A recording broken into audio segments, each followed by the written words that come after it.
Nós vamos hoje debruçar-nos sobre um assunto que é muito interessante e que é muito pertinente para este momento que nós estamos vivendo, né? Neste ano, a Reforma Protestante completa 500 anos que aconteceu. Nós não podemos ficar de fora dessa comemoração, deste entendimento. Então nós vamos ter hoje a primeira de algumas mensagens que vamos trazer, falando sobre as contribuições que a Reforma Protestante trouxe para o entendimento da fé, da teologia. E nós não vamos fazer assim vários cultos seguidos, várias semanas seguidas, mas vamos, pelo menos uma vez por mês, trazer alguns entendimentos diferentes desta contribuição da Reforma Protestante. Hoje nós vamos começar falando sobre a contribuição que a Reforma trouxe para a doutrina da salvação. Um dos temas principais, realmente, que foram reformados aqui por estes homens que foram grandes líderes deste movimento, que mudou não somente a igreja, mas o mundo inteiro. Vamos ler Romanos capítulo 1, os versos 16 e 17. E começando nessa escritura, trazemos aqui um entendimento daquilo que os reformadores também entenderam que precisava ser mudado no que vinha acontecendo na igreja quanto à salvação que Deus traz para os homens por meio da fé em Cristo. Diz assim, verso 16, porque não me envergonho do evangelho de Cristo, pois é o poder de Deus para a salvação de todo aquele que crê, primeiro do judeu e também do grego, porque nele se descobre a justiça de Deus de fé em fé, como está escrito, mas o justo viverá da fé. Amém. Graças a Deus por sua palavra. Esta porção das Escrituras foi fundamental para que a Reforma Protestante pudesse acontecer. Porque foi exatamente esse texto que despertou Martinho Lutero para mudar o seu entendimento quanto a como acontecia a salvação do homem. Nós vamos ver que ele estava inserido num contexto que colocava a salvação como sendo um mérito que você precisava alcançar diante de Deus. E havia muitos processos para que você pudesse alcançar esse mérito para a sua salvação.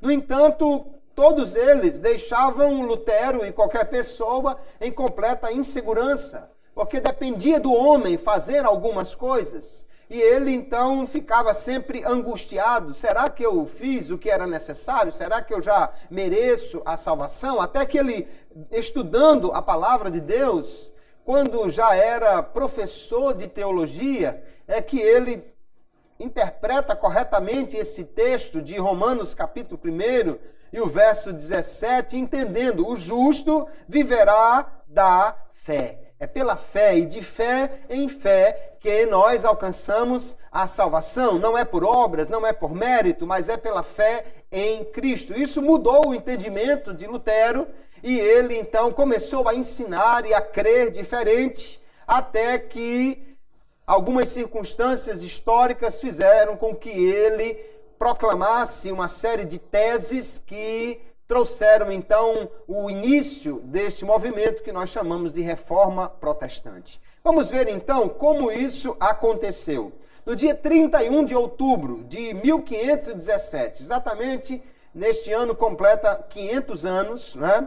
Foi quando Martinho Lutero, resolveu fixar 95 teses, 95 propostas de debate que ele havia escrito, e ele fixou-as na porta da igreja, onde ele era o pastor, lá junto do castelo de Wittenberg, na Alemanha, protestando contra diversos abusos que ele entendia que estavam acontecendo na doutrina da Igreja Católica Romana.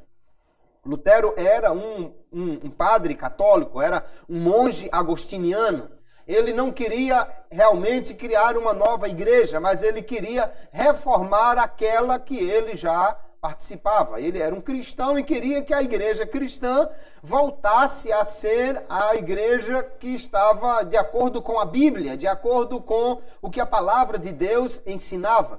Ele vai propor essas 95 teses, se opondo principalmente à venda do perdão, à venda das indulgências que estavam acontecendo na sua época.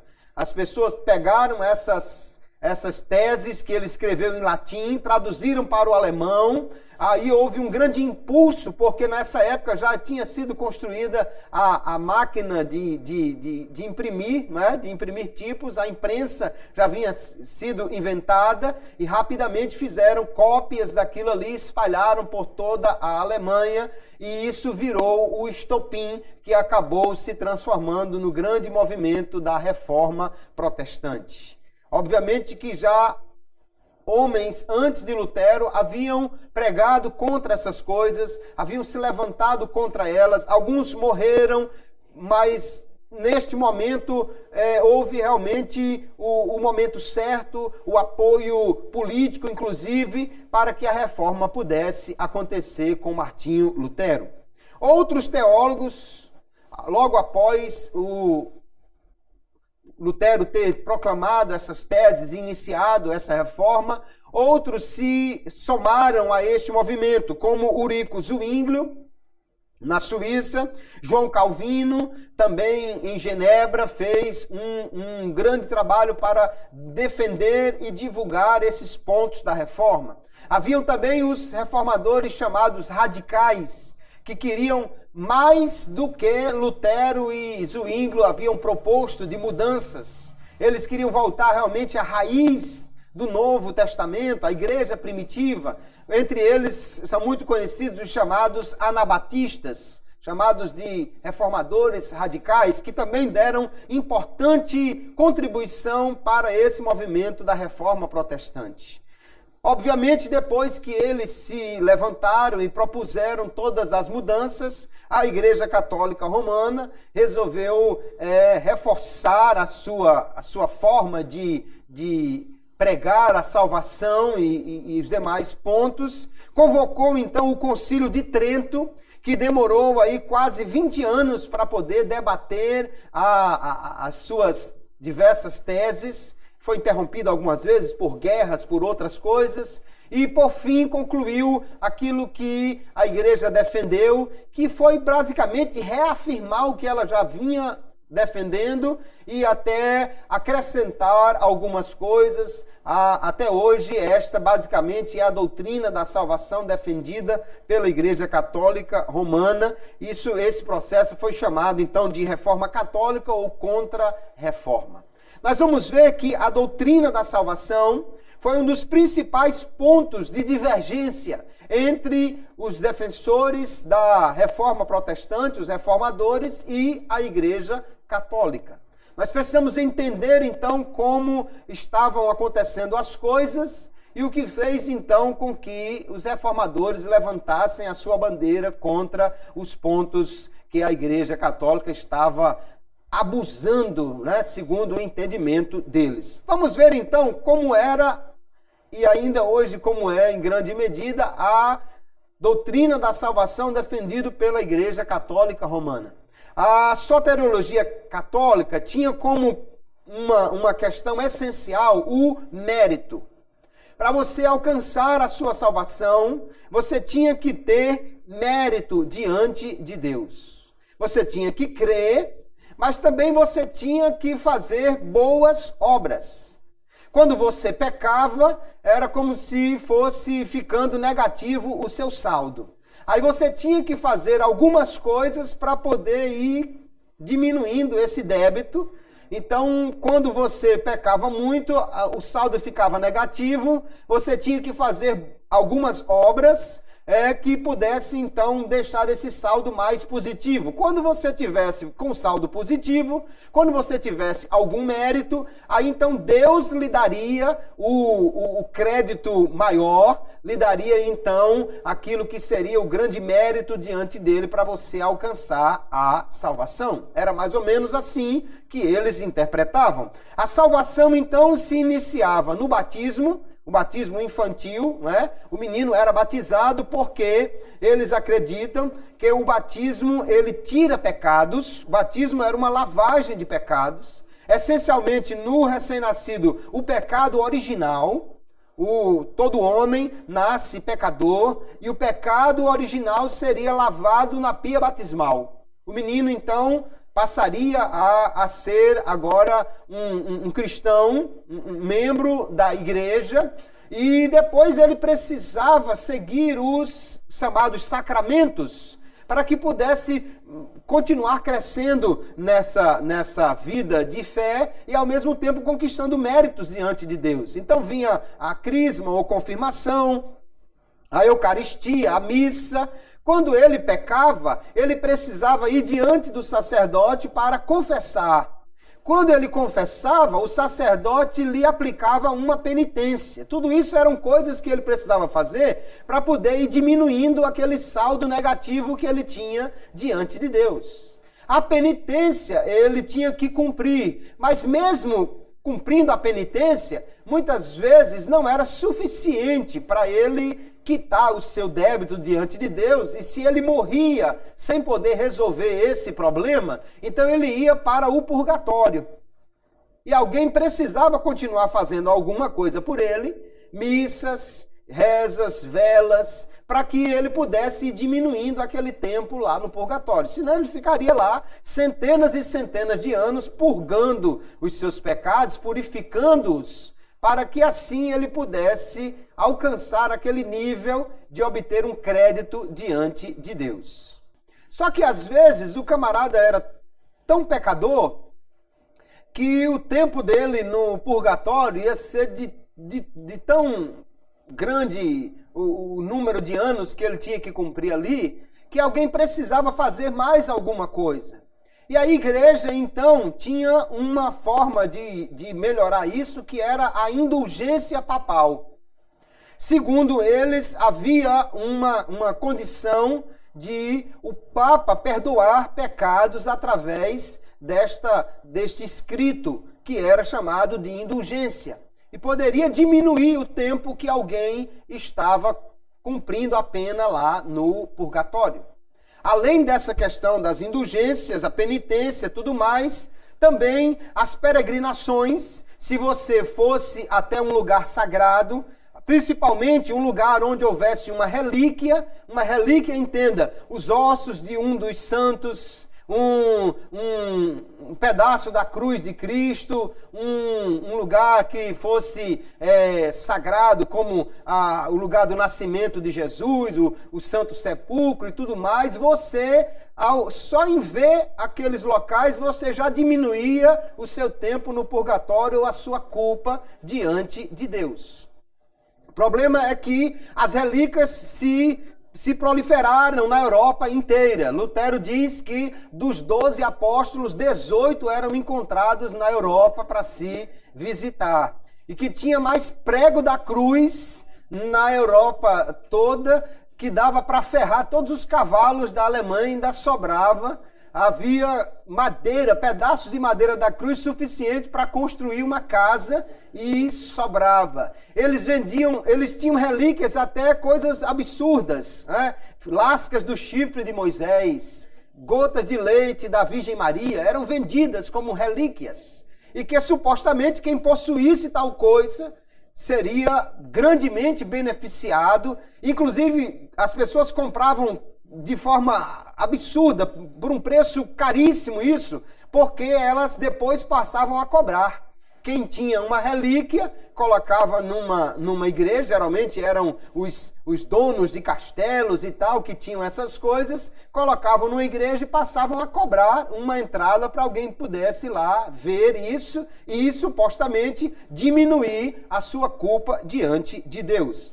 Isso era algo realmente muito complicado para Lutero, que estava entendendo que a salvação era pela fé. Ele foi a Roma, ficou abismado com tudo que viu e ainda piorou a coisa quando a igreja passou a vender as indulgências. Havia uma necessidade de muito dinheiro para concluir a Basílica de São Pedro e outras coisas mais, porque havia muito poder político envolvido em tudo isso. E então, em vez de simplesmente dar o perdão das indulgências, o Papa autorizou a vender essas indulgências. A ideia da indulgência é que Cristo, ele fez tantas coisas boas, e também os santos, inclusive Maria, que havia uma sobra de boas obras. Essas sobras, elas estavam guardadas, vamos assim dizer, num tesouro de méritos que a igreja tinha o controle. Então o Papa podia ir lá e meter um caneco, vamos assim dizer, e tirar uma parte desse perdão e oferecer a alguém. Ele estava usando os méritos dos santos que haviam sido acumulados e que poderiam ser dispostos desta maneira.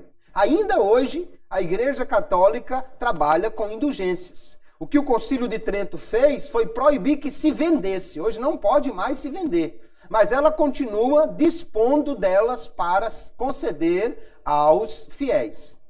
O grande problema aí é que Lutero vai insistir que se o Papa podia conceder perdão, porque ele não fazia de graça. A outra questão envolvida aí é que para a Igreja Católica, a própria Igreja é uma instituição salvadora. Só havia salvação para quem estivesse dentro da Igreja Católica Apostólica Romana. Assim, não havia como alguém ser salvo se saísse da igreja. Qualquer movimento cismático, qualquer divisão, qualquer pessoa que saísse da igreja não poderia jamais alcançar a sua salvação.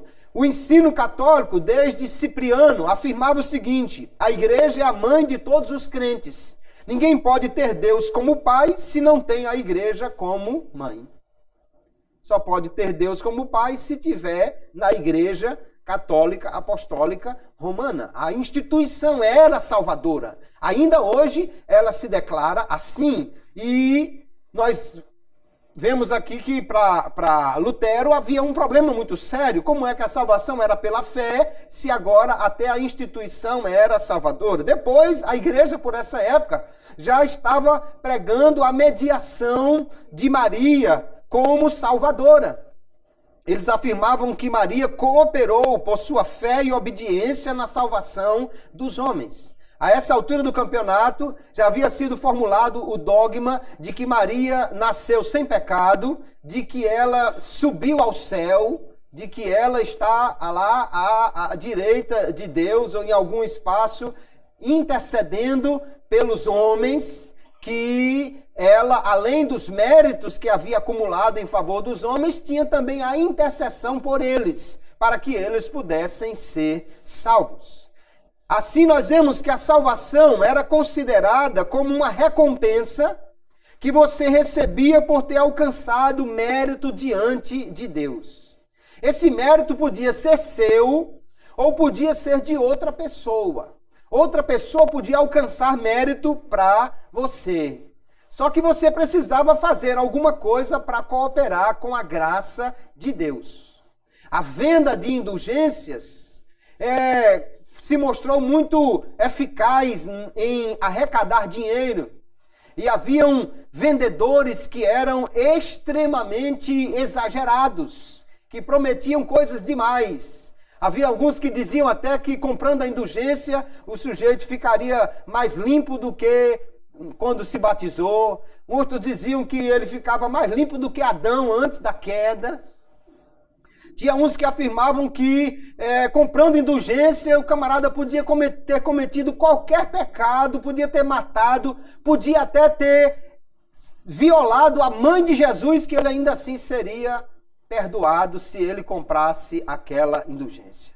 Então, a grande máxima era: quando a moeda bate no fundo do cofre, uma alma é liberta do purgatório. Essa era a grande máxima que era pregada. Obviamente, Lutero se revoltou contra isso e colocou as 95 teses na porta da igreja. Os reformadores, de uma forma em geral, eles se opuseram a todo esse sistema penitencial, que alguém, para poder ser perdoado, tinha que pagar muita penitência e indulgência e comprar relíquias e fazer peregrinações e tudo mais, e contra esse sistema idólatra, onde os santos, tanto os que estavam no céu como até mesmo os corpos dos que estavam na terra, eram essenciais para o perdão e a salvação de qualquer pessoa. Então eles se opuseram terminantemente a esse tipo de entendimento. Vamos ver então qual era a base da doutrina da salvação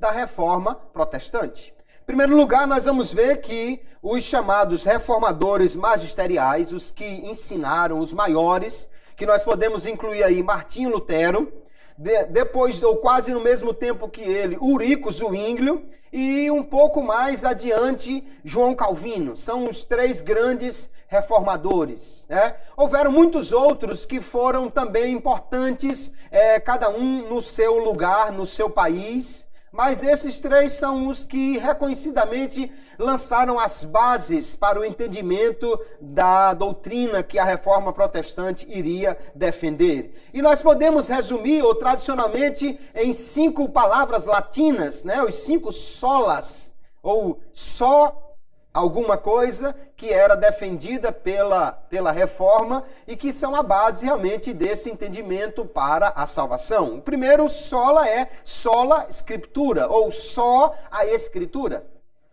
A reforma defendia então que a Bíblia é a única fonte de revelação divina escrita. A Igreja Católica defendia os dogmas que eram compostos pela tradição. Ninguém não estava na Bíblia, mas o Papa disse que Maria era a salvadora, que nasceu sem pecado, que subiu para o céu, então está valendo. Os dogmas foram montados a partir dessa promulgação de decretos. Não estava na Bíblia, mas a igreja se dizia no direito de interpretar e até mesmo de acrescentar a Bíblia. A reforma então vai dizer, só a Escritura ensina tudo o que é necessário para a nossa salvação. O que não estiver na Bíblia não pode ser ensinado. Somente a Bíblia é suficiente para nós conhecermos a Deus e para sabermos qual é o padrão de comportamento que Deus quer de cada cristão. Então eles rejeitaram a tradição. Eles rejeitaram outras fontes, por exemplo, o magistério eclesiástico, né? A tradição seria aquilo que os pais ensinaram. O magistério eclesiástico, aquilo que os papas e bispos e cardeais e tal daquela época, eles diziam que podia ser feito ou que não podia ser feito. O Papa então era o Papa Leão X, que se mostrou realmente muito apegado ao dinheiro. Ele queria terminar a Basílica de São Pedro, que é enorme, folheada a ouro, muito rica e precisava realmente de muito dinheiro.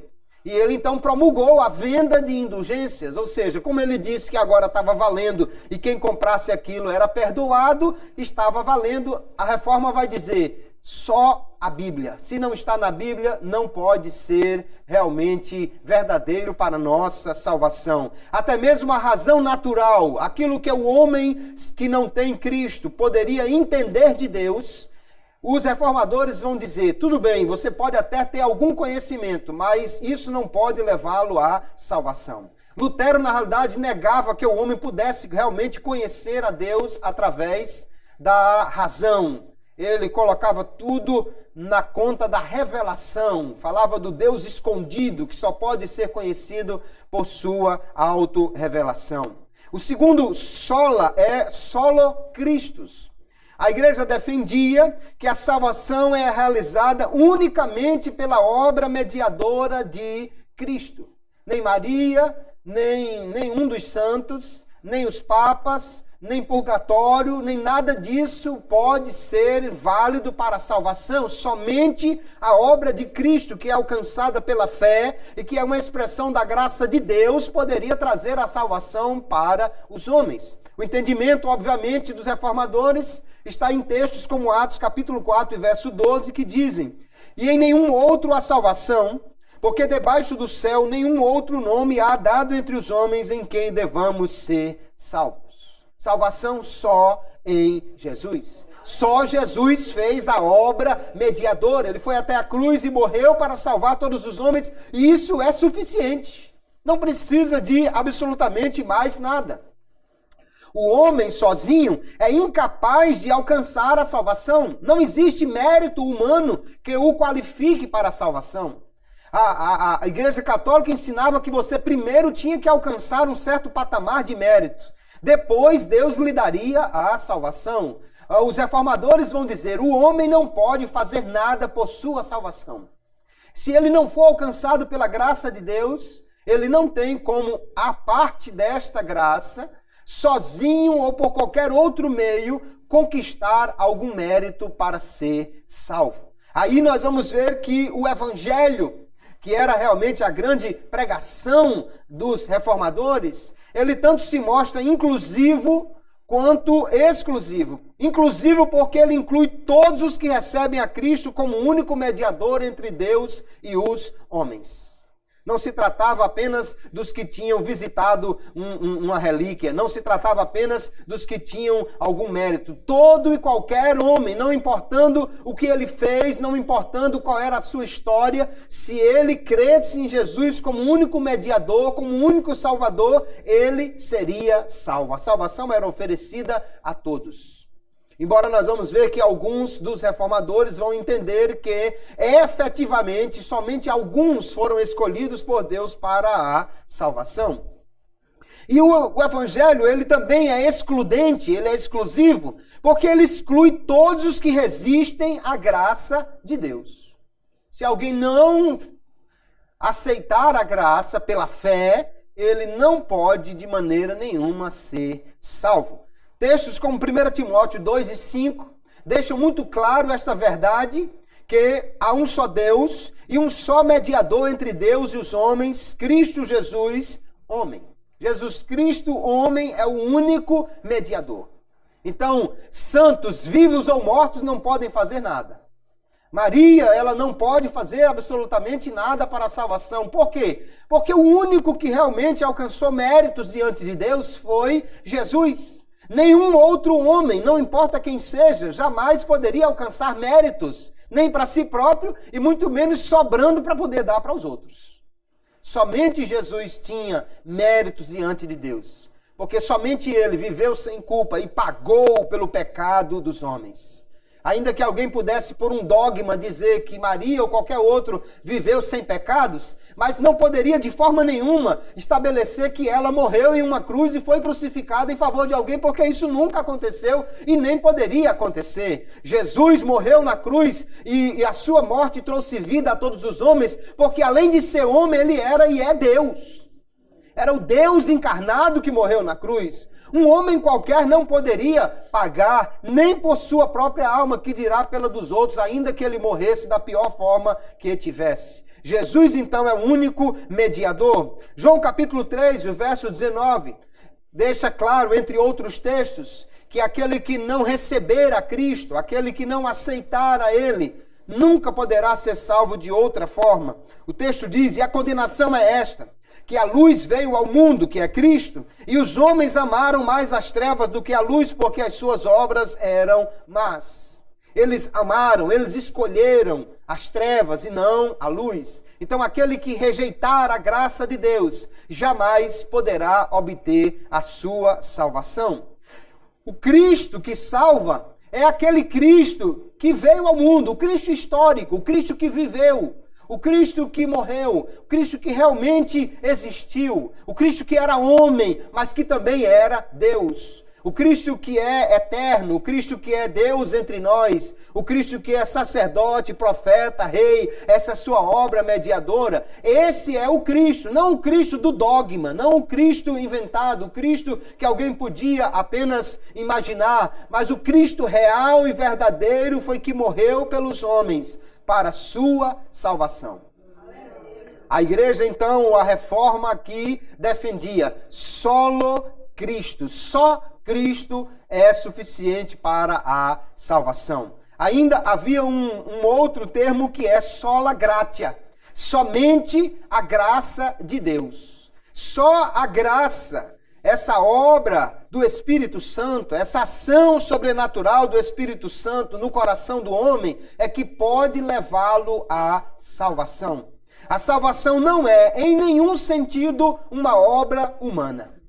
Ninguém pode conquistar méritos, ninguém pode vencer o pecado, ninguém pode alcançar um patamar que Deus lhe recompense com a salvação. Textos como Efésios capítulo 2 poderiam facilmente ser usados pelos reformadores para defender esse ponto de vista, quando diz: porque pela graça sois salvos, por meio da fé. E isto não vem de vós, é dom de Deus. Não vem das obras para que ninguém se glorie. Então é claro aqui que a salvação é algo que Deus dá aos homens. A graça, então, é esse favor imerecido, né? Algo que os homens não fizeram para conquistar, mas simplesmente receberam de Deus. Se o Espírito Santo não agir no coração do homem e o convencer, se a graça de Deus não alcançar o homem, ninguém pode ser salvo.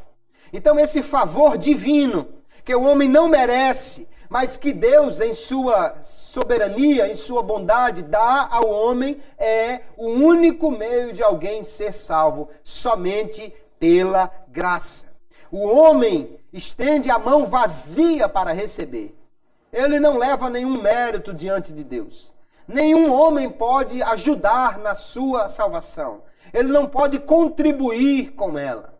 Nós vamos ver que há um entendimento ligeiramente diferente quanto a essa graça ser resistível ou irresistível em alguns reformadores. Alguns dizem que o homem pode rejeitar essa graça, ou pode simplesmente não rejeitá-la, não resistir a ela e deixar então que ela cumpra o seu papel. Mas a contribuição aqui seria uma contribuição passiva, não algo que o homem fizesse realmente, mas algo que ele deixa de fazer no sentido de não resistir à graça. Toda ação ativa é da graça de Deus para a salvação do homem. O homem não pode contribuir para a sua salvação. Se fosse assim, irmãos, Jesus então não precisava ter morrido se o homem pudesse fazer alguma coisa. Bastava matar os 12 apóstolos, né? Jesus, em vez de 12, podia ter escolhido logo uns 200 que dava para espalhar em cada igreja um caixão com um santo, e o sujeito indo lá e tocando nele, fazendo umas orações e deixando um dinheirinho, pronto, já era suficiente para a sua salvação. Não, isso jamais pôde alcançar qualquer mérito diante de Deus. Cristo veio e morreu. Essa é a grande expressão do amor e da graça de Deus para a salvação de todos os homens. Ainda havia mais um sola, né? Sola fide, somente a fé. Como meio de alcançar essa graça, a igreja pregava somente a fé. Lutero entendeu, a partir do texto que nós lemos e outros, que o homem é justificado exclusivamente pela fé. A fé, então, exclui as obras.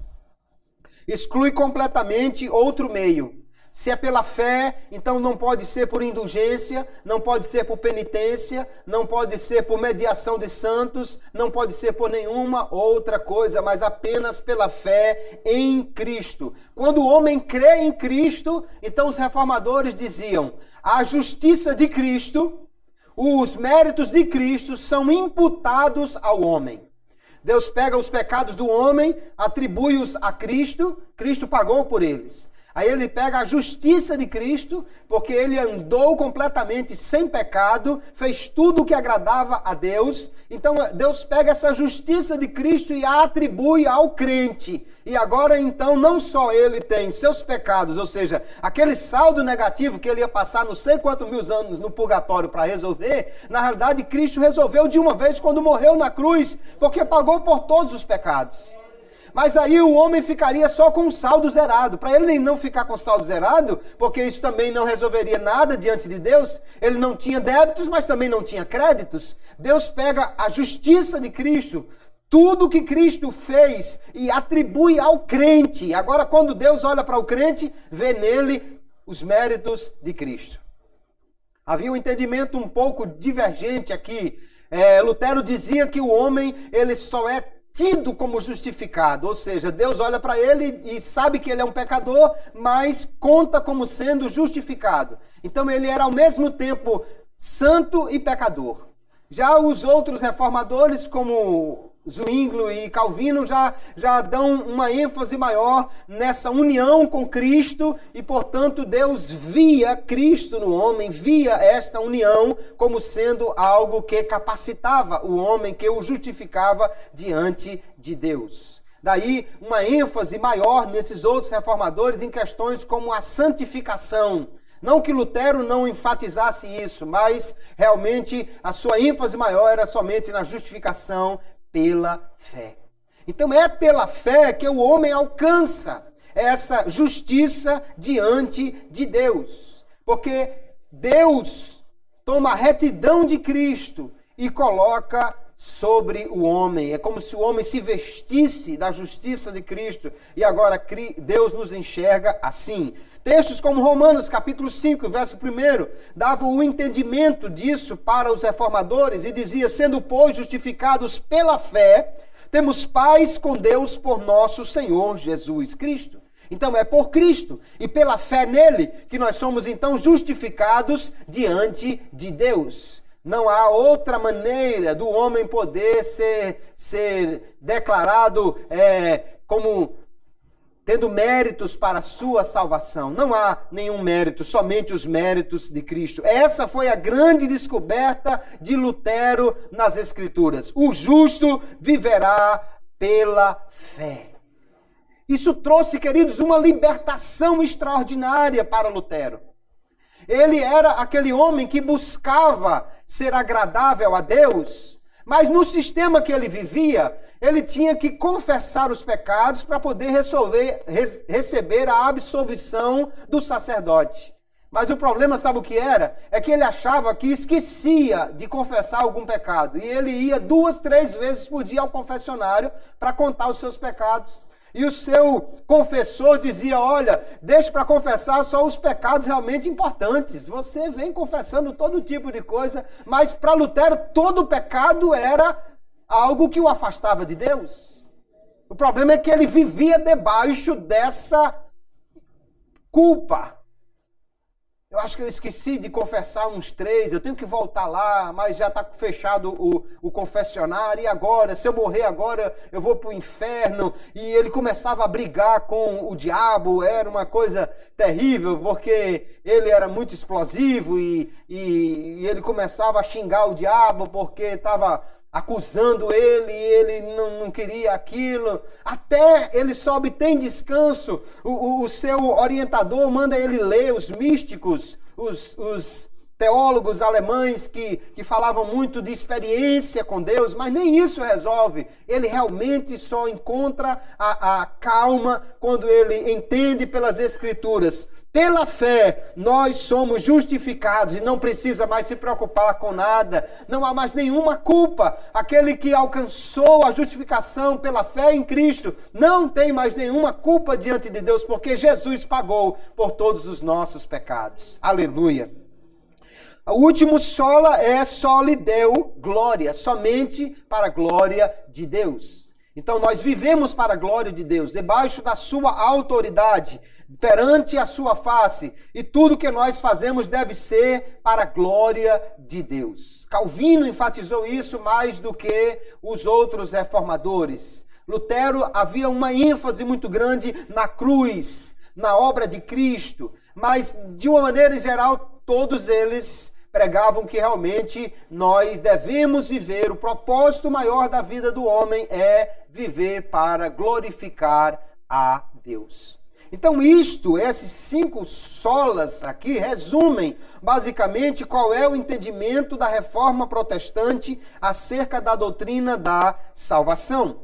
Mas havia algumas questões envolvidas aqui que são decorrentes desses pensamentos. Ora, se tudo vem da graça de Deus, se a salvação é efetivamente realizada por Deus, mediante a fé na obra de Cristo, então ela não pode residir na igreja como instituição, mas unicamente em Cristo. Então a igreja não salva. A igreja é a reunião dos salvos. Mas uma instituição não salva. Não é porque pertence a essa ou aquela igreja. Já naquela época, antes da Reforma Protestante, haviam divisões, né? A igreja oriental já havia se separado, os movimentos donatistas já haviam causado separações, já haviam algumas igrejas divergentes no Oriente, principalmente. Então, esses não seriam salvos? Era a questão de Lutero. Quer dizer que os que fazem parte da igreja grega, da igreja oriental, não são salvos?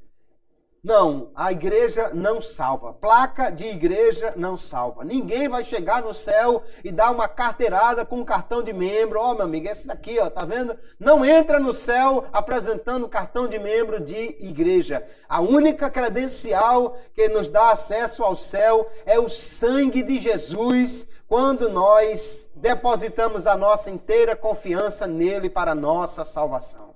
Isso não quer dizer que a igreja não seja importante, de forma alguma. A igreja é importante, mas ela só congrega os salvos, ela não salva. Não é o batismo que salva, não é nenhum sacramento da igreja que salva. Havia uma divergência grande nos reformadores sobre o significado da Santa Ceia. Nós não vamos estudar isso hoje, em outra oportunidade sim. Mas de qualquer maneira, todos eles entendiam. Só há 2 sacramentos, alguns que chamavam até apenas de ordenanças. Batismo e a Santa Ceia, e nenhum deles é essencial para a salvação do homem. O salvo deve participar deles, mas isto não salva. Tanto Lutero quanto Calvino e Zwinglio, eles eram chamados monergistas, ou seja, eles acreditavam que tudo o que acontece no mundo acontece porque Deus determina. Deus determina todas as coisas, não somente o bem, mas até o mal. Isso é muito forte nos 3 reformadores. Lutero chegava a afirmar que o diabo é o diabo de Deus, porque até o que ele faz é determinado por Deus. Todos os reformadores aceitavam que Deus determina não só o bem, mas até o mal. Eles não entendiam que isso poderia ir de encontro àquilo que eles estavam ensinando. Se a fé era necessária para a salvação, então o homem não creria por sua escolha. Na realidade, Deus é quem dava a fé a cada um. O problema é, se Lutero reclamava que o Papa podia perdoar e podia fazer isso por dinheiro, por que Deus, que podia perdoar a todos em Cristo, não fazia isso com toda a humanidade? Agora nós vamos ver que outros dos reformadores, né? Por exemplo, Melanchthon, que é um dos seguidores de Lutero, foi companheiro de Lutero. Alguém diz até que foi o equilíbrio de Lutero. Lutero era meio sanguíneo, ele xingava os papas, ele xingava todo mundo que se opunha a ele, e Melanchthon era aquele peso na balança que dava um equilíbrio a ele. E ele reclamava exatamente do que ele considerava uma influência de Agostinho muito grande em Lutero. Como aconteceu também com Calvino, fortemente influenciado por Agostinho, e que dizia que tudo foi determinado por Deus. O problema é que esse entendimento faz de Deus o autor do pecado, do mal. Lutero não via problema nisso, porque ele dizia, na realidade, que Deus é quem determina o que é bom. Se Deus quisesse fazer qualquer coisa, ainda que para nós parecesse mal, seria boa porque Deus resolveu fazer. Isso muitos dos reformadores não aceitaram. Principalmente nós vamos ver que os anabatistas, eles tinham um pensamento diferente. Esses chamados reformadores radicais. Radical por quê? Porque eles achavam que Lutero não fez tudo o que devia fazer. Por exemplo, Lutero ainda deixou algumas coisas em termos de símbolos. Enquanto que Zwinglio, e seguindo ele, os anabatistas, tiraram todos os santos, todos os enfeites, todas as coisas. Alguém dizia que uma igreja de Zwinglio e dos anabatistas consistia de 4 paredes e um sermão. Não tinha nenhum santo, nenhum símbolo, nenhuma cruz, nada.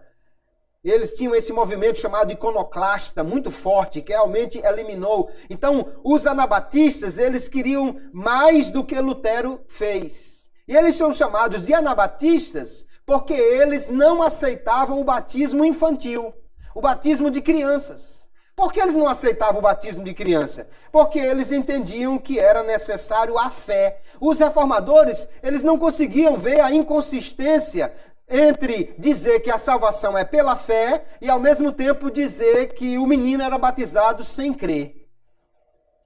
É que eles diziam que a fé é dada por Deus.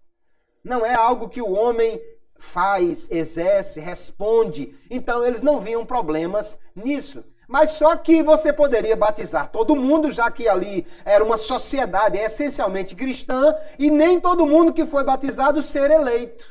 Então como é que o não batizado ia para o céu se ele foi batizado e teoricamente perdoado, mas ele não era eleito e, portanto, não alcançaria a salvação? Esse era um dos problemas, né, a ser discutido, debatido.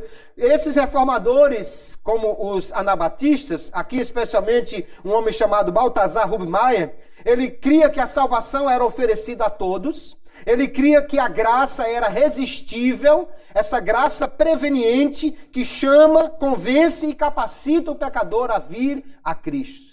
Antes, muito antes de Armínio defender essa verdade, Balthasar Rubmaier já havia defendido essa graça preveniente que pode ser resistida, mas que se não for resistida, vai levar o homem à salvação. Portanto, todos podem ser salvos, desde que recebam pela fé esta graça que é oferecida por Deus. Os reformadores principais, Lutero, Calvino e Zwinglio, continuaram então a prática do batismo de crianças. Eles batizavam a criança como alguns entendendo que isso era uma forma de identificar quem era cristão. Outros entendiam que era similar a aquilo que no Antigo Testamento, na Velha Aliança, era a circuncisão, um meio de entrada à aliança. Os anabatistas, eles não aceitavam o batismo de crianças porque diziam que há uma necessidade de fé pessoal antes do batismo. Veja que nós, hoje, até mesmo as igrejas reformadas, em sua grande maioria, não seguem todos os ensinamentos dos grandes reformadores, né? Porque hoje a maioria das igrejas não aceita também o batismo infantil. Outra questão é que os três grandes reformadores, eles viam uma ligação muito forte entre Estado e igreja. Todos eles chegaram a usar a força do Estado, inclusive, para combater os hereges ou para converter os infiéis. Calvino foi o líder em Genebra, botou na fogueira quem foi contra eles. Zwinglio mandou matar, inclusive, os anabatistas. Lutero se valeu da força política dos alemães, dos príncipes alemães, para poder vencer Roma. E, na realidade, os anabatistas eram contra isso. Nós, hoje, temos um entendimento similar a eles na separação entre Estado e Igreja. Nós vemos que os reformadores, então, de uma forma geral, eles criam na salvação unicamente pela graça, que é acessada mediante a fé em Cristo, mas também enfatizavam que uma fé genuína e sincera sempre se reverte numa vida de retidão. Se você aceitou a Jesus, se você é crente, você vive em santidade. Lutero dava menos ênfase a isso, porque ele viu uma grande separação entre a lei e o evangelho. Então ele dizia que os 10 mandamentos não eram para os crentes, era para os judeus. Isso havia um perigo, né? De alguém achar que não precisava então cumprir os mandamentos. Mas de uma maneira em geral, eles enfatizavam também que o cristão deveria viver uma vida de santidade. Após esse período da reforma, né, desses primeiros grandes reformadores, ela se espalhou em muitos países.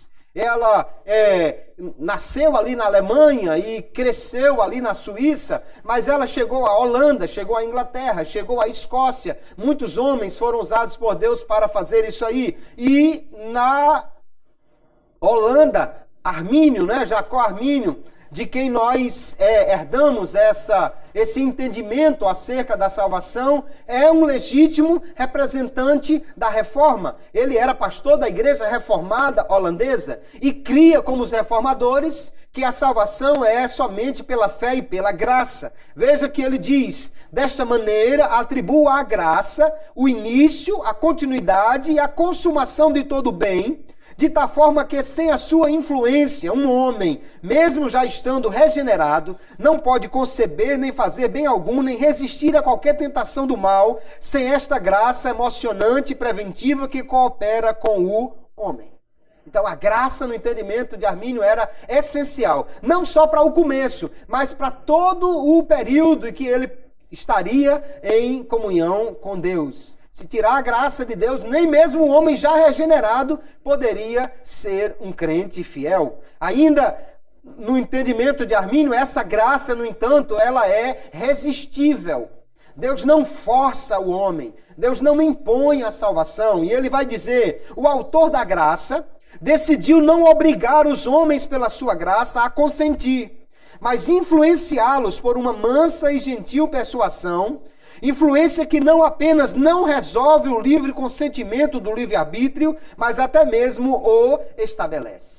Ou seja, em vez de Deus suplantar a vontade do homem, em vez de Deus passar por cima da vontade do homem e dizer assim: não, você é salvo e acabou-se, você vai ser salvo quer queira, quer não queira. Obviamente não é esse o entendimento dos reformadores, mas eles entendem que Deus escolhe, elege e aquele é salvo e acabou-se. O problema é que os que não são salvos porque Deus não quis salvá-los.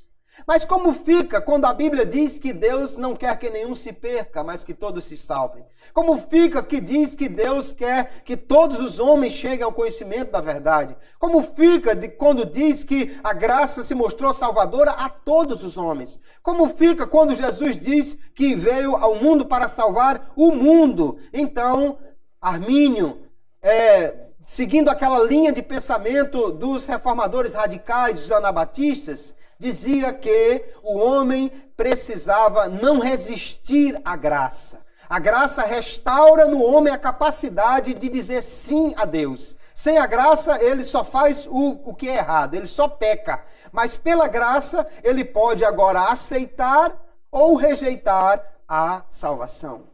Senão não faria sentido Jesus chorando sobre Jerusalém e dizendo: quantas vezes eu quis te ajuntar como a galinha junta os pintinhos e tu não quiseste. Ora, aí Calvino vai dizer que há duas vontades de Deus. Uma revelada, que é essa que ele quer salvar todo mundo. Mas tem uma vontade oculta, que é maior do que essa revelada, onde ele não quer salvar todo mundo, só os eleitos. Isso parece contradizente, realmente. Então, Armínio, ele vai chegar a um entendimento mais equilibrado nessa questão.